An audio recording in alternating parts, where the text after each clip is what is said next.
Hello, everyone. My name is Mark Kageyama, and I'd like to welcome everyone here to Be Your Own Hero. I'm a stage 4 prostate, bone, and lung cancer patient slash survivor. Been dealing with cancer since 2021, doing absolutely great. So happy to be here and so excited about this year, 2024. Ready for great things, and I hope that you are too. I am really thrilled to have a true pioneer today with me, Harvey Singer. And so what I'd like to do, let's get right to it. Harvey, please introduce yourself. Tell us a little bit about yourself, and let's get into this because this is a very unique interview. Thank you, Mark.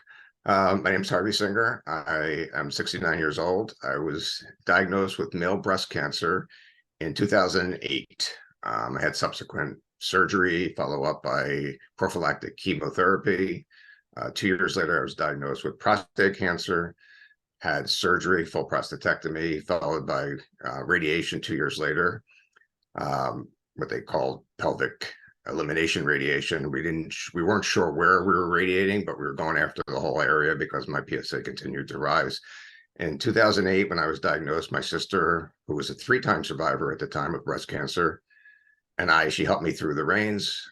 We put our heads together, and once we figured out that we were hereditarily joined with a genetic cancer, BRCA2, we decided to start a foundation to help other guys. Being a male with breast cancer was a very unique situation. It was very difficult to navigate. Very much like, I like to relate it back to the 50s when women's breast cancer was very hush-hush. Nobody talked about it. You kind of had surgery on the side, and then you went on your way, used a false bra or something like that. Male breast cancer, nobody talks about. Female breast cancer support is everywhere. There's huge organizations. You have the entire month of October wearing pink where people join on, try and promote the idea of breast cancer and being able to screen for it. But for guys, it was a much more difficult situation. It just wasn't set up for us. So once I got through all the surgeries and treatments, we decided to start a foundation, His Breast Cancer Awareness, to help other guys kind of navigate the waters and learn how to deal with the stigma of being a guy with breast cancer, because people just don't think about it. I'm still working hard every day to keep my health in shape and to advocate with other guys around the globe who are diagnosed with male breast cancer or some form of hereditary genetic cancer. Oh, thanks for introducing yourself. And I had never, I had known of male breast cancer, but I had never met anybody until I met you who had it. So I think, and what I really like to do is hit as many areas of cancer that I can, along with the peripheral friends and family and caretakers and everything. I want to hit all aspects of it. So yeah, thank you very much for bringing your expertise, and you've got a great story, which we are going to get into. So tell us a little bit about what happened when you actually got diagnosed. What were your thoughts when that happened? Okay, so like I stated, my sister was a 3-time survivor at the time. She's now a 4-time survivor, actually. She had, after her 3rd diagnosis, she had gone for genetic testing. Genetic testing in the mid 2000s, 2005, 2006 wasn't really out there yet, as like it is now. But she went through the process, got tested, found out she was carrying this BRCA2 mutation. She called me up. She warned me. She said, I'm carrying this. It probably came from mom, because my mom and my sister were diagnosed with her first breast cancer, their first breast cancer, 3 months apart. My mom was obviously older at the time. My sister was 37. So she said, I think I know I'm carrying it. It probably came from mom. There's a 50-50 chance that you're carrying it, that our other brother, Jeff, is carrying it. And I said, okay, well, I'm not going to get breast cancer. I'm a guy, right? She says, well, it also causes prostate cancer, melanoma, pancreatic cancer, and ovarian cancer, which I'm obviously not going to get. And I said, okay, whatever. And I kind of, I was busy supporting her and just helping her get through all the stuff she was going through. I didn't really think much about it. And then I kind of noticed there was a change in my left nipple. It was kind of starting to fold over. And I didn't think too much about it because I was a little out of shape at the time. And you get older, you get into your 50s, you get a little flabby. And then I was out with a bunch of guys, friends. We grew up in Philadelphia. We're spread all over the country. We meet once a year for a long weekend and kind of go back to trying to relive our youth a little bit and go to play some golf, go to a football game. And we were in Chicago that year, and a friend of mine that I hadn't seen in a year, big guy, came up and he gave me a big bear hug. And when he hugged me, I got this pain that shot directly from my left nipple, like into my ear. Like it was almost like a knife pierced me. And I jumped back, and of course the rest of the weekend I started like feeling around. And by the time I got home, I showed it to my wife. My wife said, "Oh, you're always looking for something, because I'm a hypochondriac," or so she thought. So I went to my doctor, and in 2 seconds, my primary doctor went around my chest, and she goes, "I'm going to send you for a mammogram and an ultrasound," because she said she felt something too. Male breast cancer is very, very common. The common root of it is hereditary cancer, genetic cancer, but you can have it from environmental. There's a huge cluster around ground zero of male breast cancer, but it's not very common. There's only 2,600 cases in the US diagnosed per year. So when she said she was going to send me for a mammogram, I said, "Well, how are they going to do that?" And she goes, "They can do it just like a woman with small breasts. They do it on." Went for a mammogram, had an ultrasound. They told me it was calcified, which is not a good sign. By that point, I had put the two and two together from my sister warning me, the pain, the look of it, the radiology techs telling me that it was calcified, and they decided to send me for a needle biopsy the following. That was a Friday, so the following Monday I was scheduled for a needle biopsy. By that point, I knew what was up. Needle biopsies aren't fun, especially when you're a guy, because everything's much more sensitive because it's smaller. 2 days later, I got a call from the oncologist I guess it was a radiation oncologist that did the biopsy. And she said, "Mr. Singer." I said, "Yeah." She says, "Sir, you have breast cancer." But I already knew that, but those words kind of still stuck in my mind. I've never forgotten those words. Matter of fact, I penned a book during some of my treatment, and the title of the book is "Sir, You Have Breast Cancer," just for that reason, because that never came to mind. So at that point, I just decided to attack it. Fortunately, I had my sister who had been through so much that could guide me through it, because the system just was not set up for guys. When you go for a mammogram, they shuttle you in and out. They hide you because, God forbid, you see some other woman's breasts while they're doing it. Here, stay in this room until the coast is clear, and then we'll rush you in. They give you pink gowns to wear because, or white gowns with pink ribbons. And you just don't belong. I mean, many times I would be there and somebody would be in the waiting room and she goes, "Oh, are you here for your wife?" I'm like, "No, I'm here for me." And they go, "Oh," like, it's not normal for a guy to go get mammograms. And part of the problem, a big part of the problem, is we've made these tremendous strides with female breast cancer. The campaigns are out there. Get your mammograms. There was a CNN anchor this week that came out, and she's talking about she was diagnosed stage 3 because she was too busy to get her mammogram.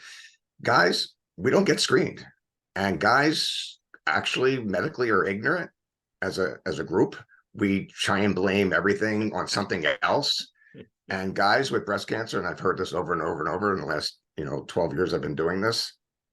I thought I pulled a muscle.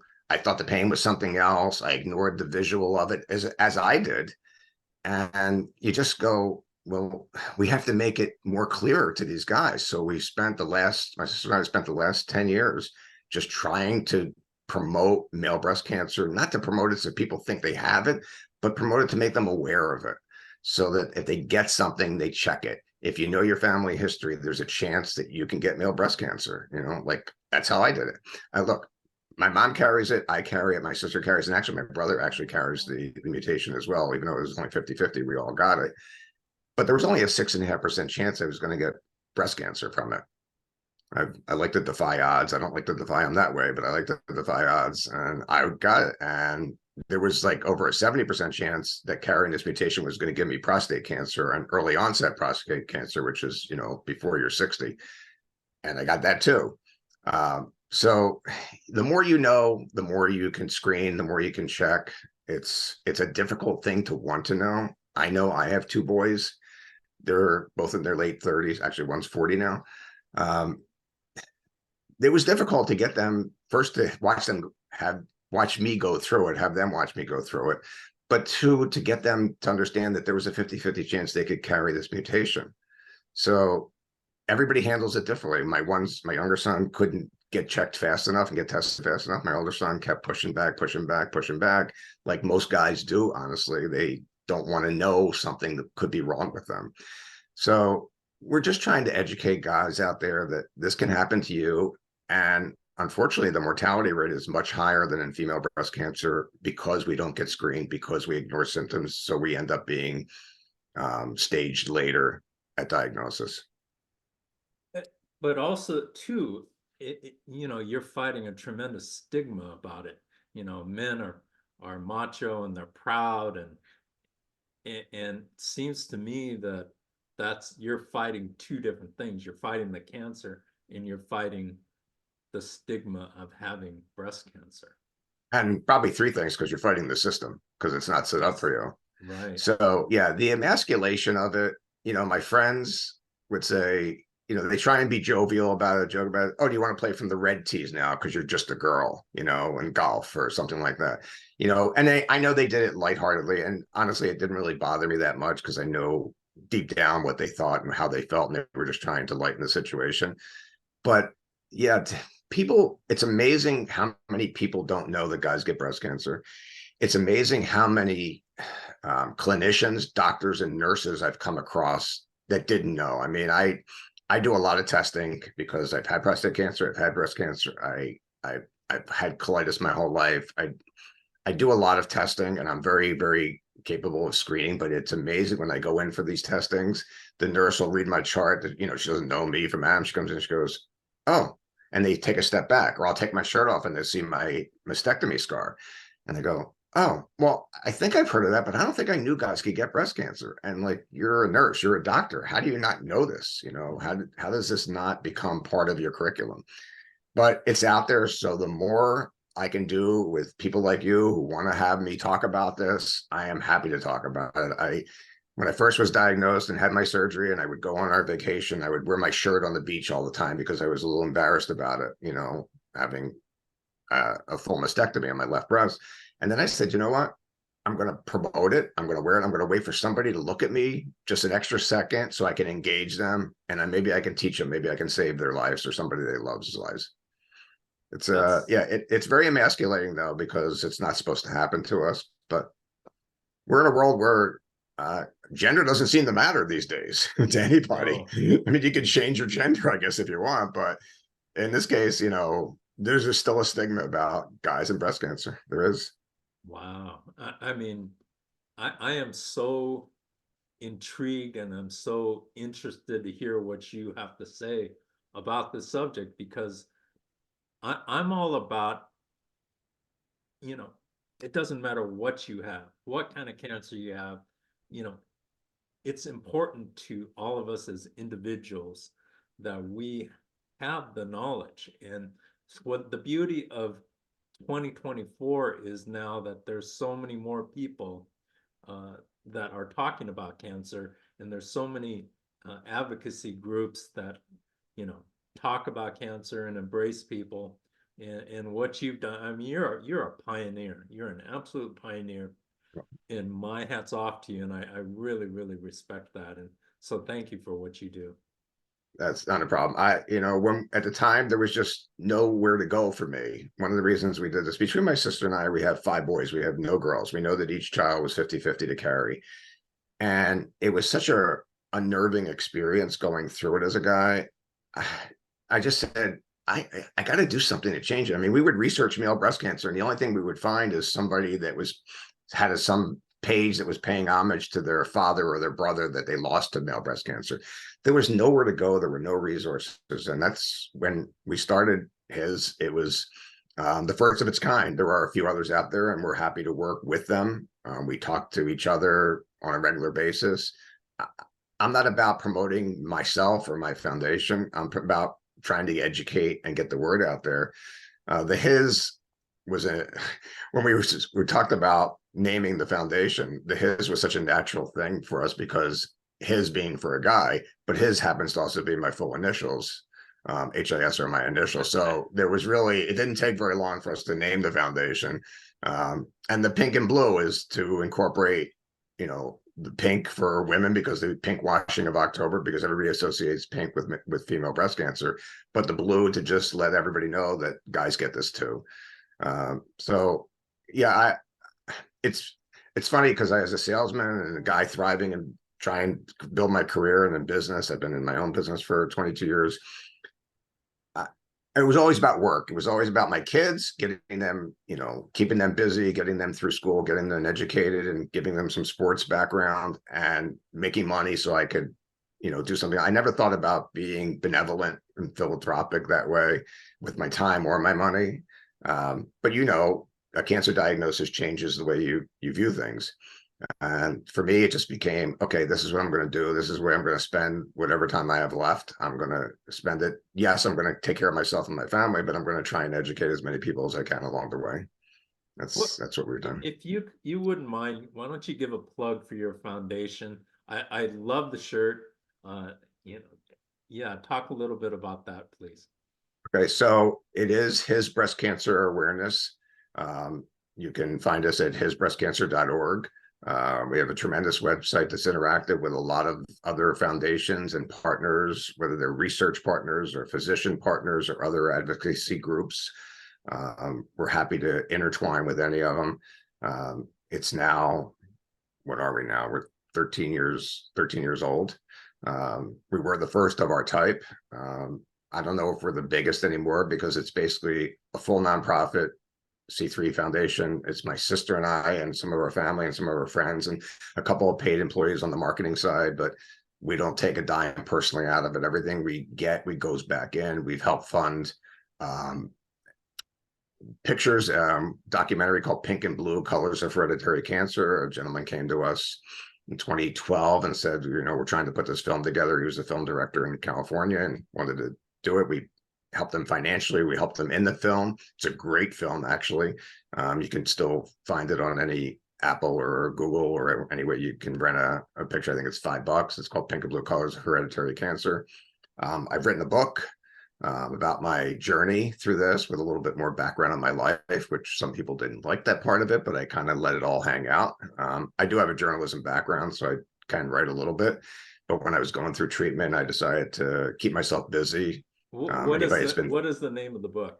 The book is called Sir, You Have Breast Cancer. And the title came from the fact that those were the first words I heard when they finally had a positive diagnosis, or in my case, a negative diagnosis, but a positive diagnosis of my cancer. And the doctor called me and said, "Sir, Mr. Singer, sir, you have breast cancer." So that kind of stuck in my head.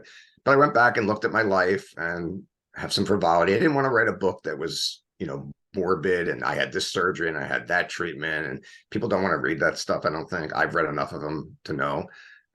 So I wrote a book that took me back through my youth. I spent my high school and college years in the 70s. It was kind of fun. So I brought people in on some of the fun that we had. But it gave me an outlet when I was a lot of sleepless nights going through treatment. I gave something for me to do. I would just get up. I couldn't sleep. I'd just go in my office and just start writing. It's funny because I put the book down. I didn't finish it. And then after I was diagnosed with prostate cancer, that's when I started to spin a little bit. Now it was coming at me double barrel. And I saw a psychologist to help me. And, I had told her I had written the book, and she said, well, bring me an excerpt for the next session. I brought her an excerpt, and she came back to me the following week and said, you got to go back and finish it. There's too much information there not to share it. So I went back, and even though I was back to work and I was back to more of a normal life, I went back and finished the book. So it's available on Amazon. It's a quick read. It's easy. I've been toying with the follow-up to it, to the sequel. I know a lot more now than I did when I first penned that book. But I'm still working full time, and I'll probably get to it. I'm going to retire in the next couple of years, so I'll get to it and finish it. But yeah, it's been an interesting journey. We've met a lot of interesting people. My sister and I have done appearances on Good Morning America. We've done appearances on local TV in LA and Chicago and Philadelphia. Anybody that wants to reach out, that wants me, I make myself available, not for my own promotion, self-promotion, but to see if I can help somebody actually save a life. And that's really our goal, is to help guys get through this or maybe make them aware they can get this and they're likely to die from it if they don't do anything about it. I love that. Absolutely love that. And thank you for doing what you do and having the fortitude and the kindness in your heart to do it as well. Talk about your experience on Good Morning America. How did that come about and what happened with that and when was it? Okay, so it was a year ago, so it was October of 2022. Um, one of the producers found our website, found us, gave us a quick call, then we did another interview with them. So October is always known as Breast Cancer Awareness Month. And I think now we're up to 33 states now recognize the third week of October as a male breast cancer awareness week within the month.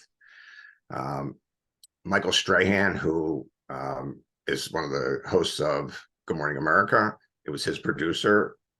He actually has a family member with male breast cancer, so it kind of became something interesting to him.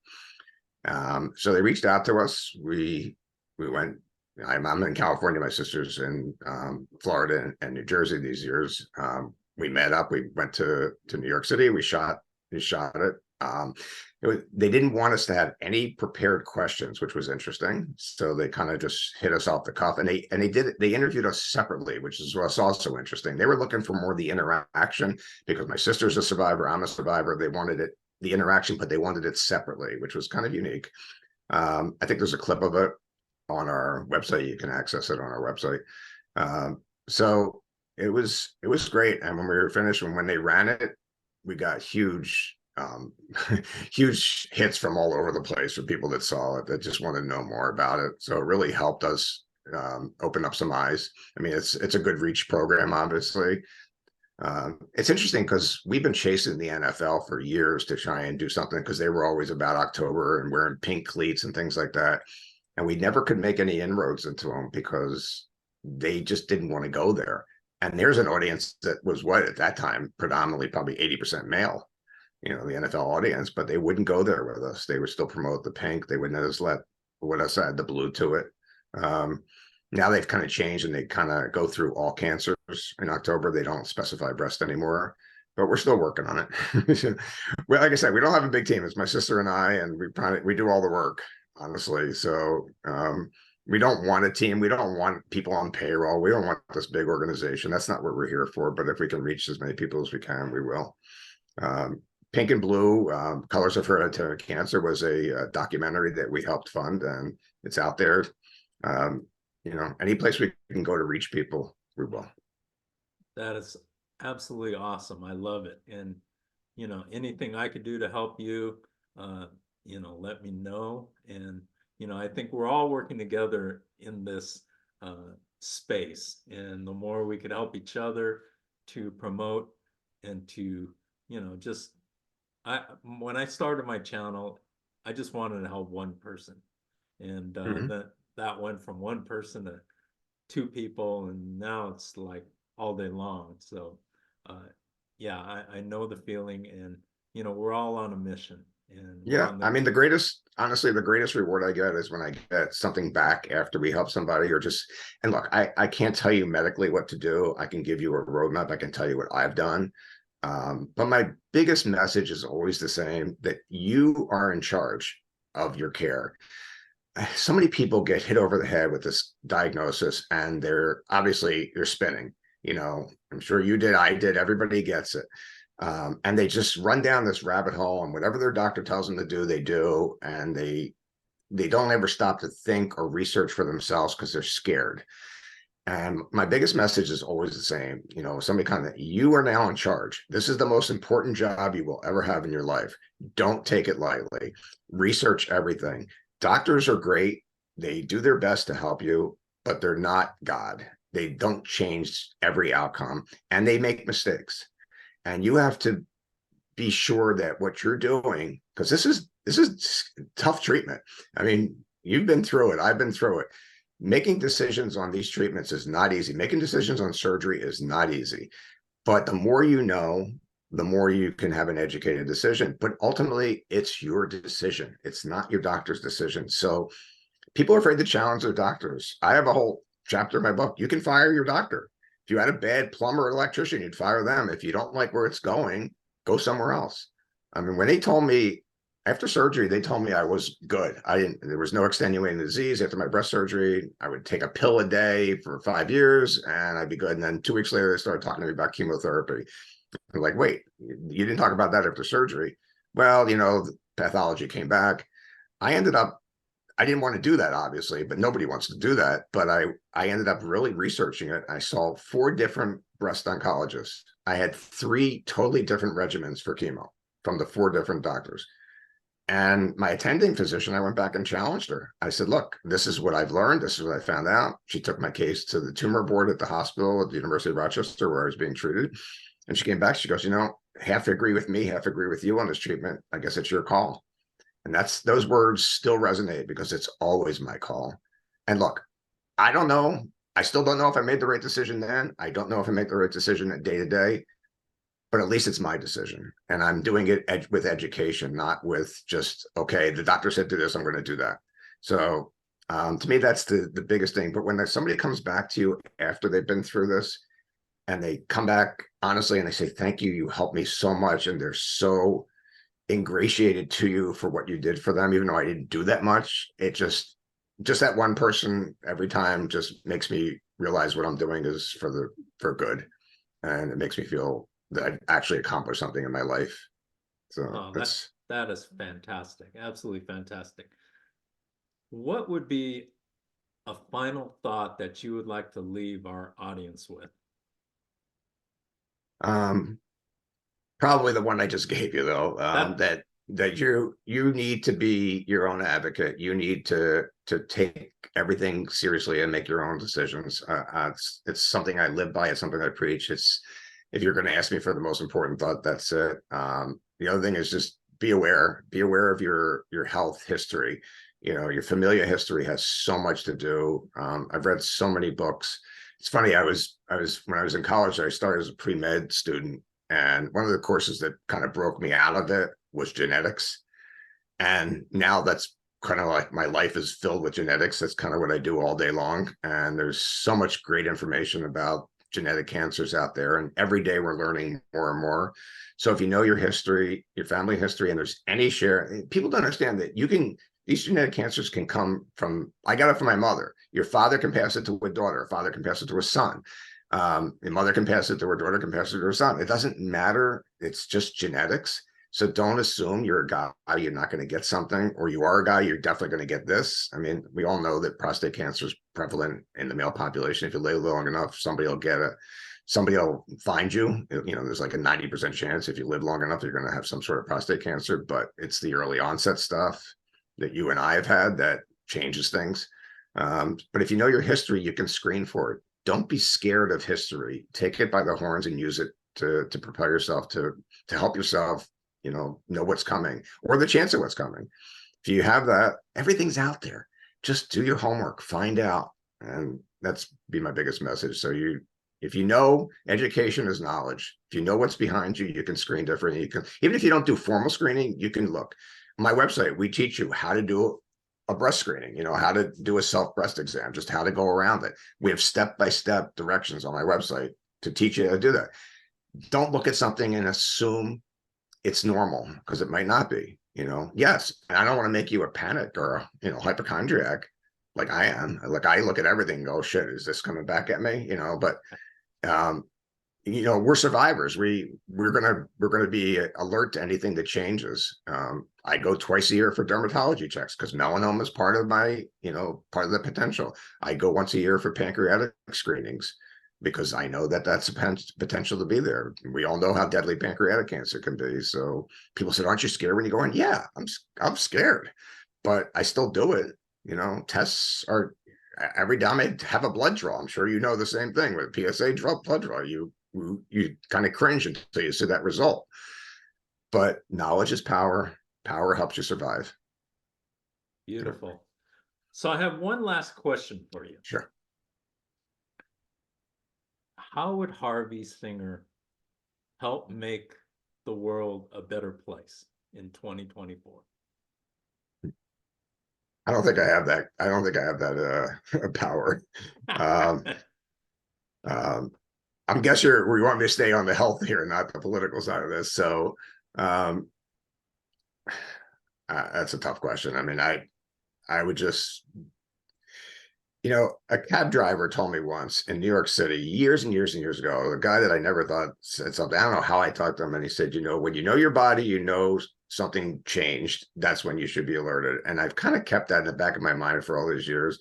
Know your body, know your risks, but live your life fully. I mean, I just don't look. I go out there. I go to the gym. 3-4 times a week. I play golf. I do all the stuff, but I still work full time. But I take care of my foundation, but just live your life. Just don't, you don't want to live it being, somebody once told me, a friend of mine who got cancer said, I got cancer, I had my surgery. I don't care. I'm not doing any testing. I just want to live my life and go on and on and on and not worry about it. Okay. I wish I could do that. I'm not set up to that. I don't advise people do that. If you've been there. And another thing I hate is when people say, well, I'm cured. My cancer's cured. You're a patient. Once you're a cancer patient, you're always a cancer patient. You're never Yes. 100% cured. Yes. That's such a misnomer to me. I just don't get it. But people say, and I read it every day, oh, I'm cancer free. You're never free. Right. You're free till the next, we call it NED, no evidence of disease, till the next test, the next screening. And it's unfortunate, but that's the way it is. So if you can just put it in the back of your mind and forget about it, good for you, I guess. But for me, you're never free. You're free till the next test. So if you want to think that way, you can think that way. It's not the way I would think. So that would be my biggest advice for 2024 is know what's in front of you. Think about, have forethought in 2024, understand your risks and live your life to the fullest, but understand what's behind you as well. Awesome. Awesome. Harvey Singer, thank you so much for your time and for sharing your knowledge. And I will put your information, how people could reach you, in the description section of the video. I'll probably also put it in the comment section as well. And if anybody has any questions, you can either reach out to Harvey or reach out to me, and I will connect you to Harvey. But thank you so much. I really appreciate your knowledge. I've learned so much, and I really, really appreciate your time. No problem, And Mark. Thank you so much for doing this. And like I said, if you want to get a hold of us, hisbreastcancer.org, you can always find us. There's a communication there tab. If you write to me directly, I will answer you. beautiful, beautiful. Thank you so much, and thank you everyone for joining us here at To Be Your Own Hero. Have a fantastic week, and let's make 2024 outstanding. Take care, and we will see you soon. Thank you, Mark.